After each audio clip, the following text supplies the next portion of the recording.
Hello friends, welcome to my channel তৃপ্তির রসোই ঘর। আজকে তোমাদের সাথে শেয়ার করব দেশি পুঁটি মাছের হালকা পাতলা ঝোল রেসিপি। যারা দেশীয় ছোট মাছ খেতে পছন্দ করে তারাই বুঝবে এর স্বাদ কতটা।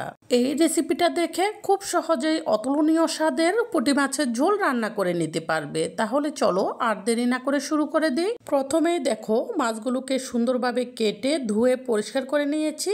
এখানে হাফ কেজির থেকেও একটু বেশি মাছ আছে। এখন এখানে অল্প করে সরিষার তেল, হাফ চা চামচ লবণ, হাফ চা চামচ হলুদের গুঁড়ি, 6-7টি কাঁচামরিচ ফালি করে দিয়ে এগুলোকে ভালোভাবে মাখিয়ে রাখবো। মাখানোর সময় বেশি প্রেসার দেওয়া যাবে না, একটু আলতোভাবে মেখে রেখে দিলেই হবে। মাখানো হয়ে গেলে এখানে আরও একটি বাটিতে আমি ঝোলের জন্য কিছু মশলা নিয়ে নিচ্ছি 1 চা চামচের থেকে একটু বেশি লবণ, 1 চা চামচ হলুদের গুঁড়ি আর 1.5 চা চামচ মতো মরিচের গুঁড়ি। এই মরিচের গুঁড়িগুলো একটু ঝাল, সেই জন্য তোমরা বুঝে তোমাদের পছন্দ অনুযায়ী বাড়িয়ে কমিয়ে দিতে পারো। এখন এখানে অল্প করে জল দিয়ে এই মশলাগুলোকে গুলিয়ে রাখবো।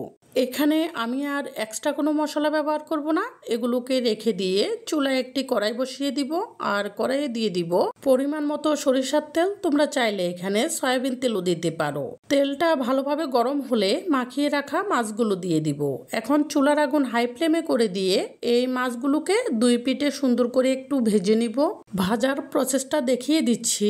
এভাবে বসিয়ে রেখে এক পিঠ হালকা লালচা ভাজি হয়ে গেলে কড়াইয়ে তোড়াটা ধরে সবগুলো মাছ একসাথে উল্টে দিব। তোমরা যদি এভাবে না পারো তাহলে একটি খুন্তির সাহায্যে খুবই সাবধানে সবগুলো মাছকে উল্টে দিতে হবে।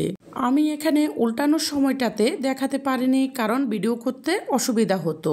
এভাবে মাছগুলোর ওই পিঠও সুন্দরভাবে ভাজি হয়ে গেলে গুলিয়ে রাখা মশলাগুলো উপরে দিয়ে দিব। এ পর্যায়ে চুলার আগুনটি হাই ফ্লেমে রেখে দিব। এতে করে মশলাগুলো খুব সুন্দরভাবে কষানো হয়ে যাবে। আর উপরে অল্প করে কালো জিরা ছড়িয়ে দিব।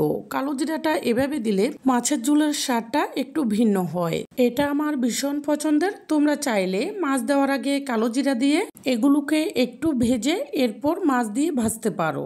এ পর্যায়ে তোমাদের কাছে আমি একটি রিকোয়েস্ট রাখি, তোমরা যারা আমার চ্যানেলে নতুন, ঘরোয়া সকল ধরনের রান্নার সহজ এবং সুস্বাদু রেসিপিটি পেতে আমার চ্যানেলটি সাবস্ক্রাইব করে রেখো। আর যারা আগেই সাবস্ক্রাইব করে রেখেছো তাদের জন্য থাকবে অনেক ভালোবাসা।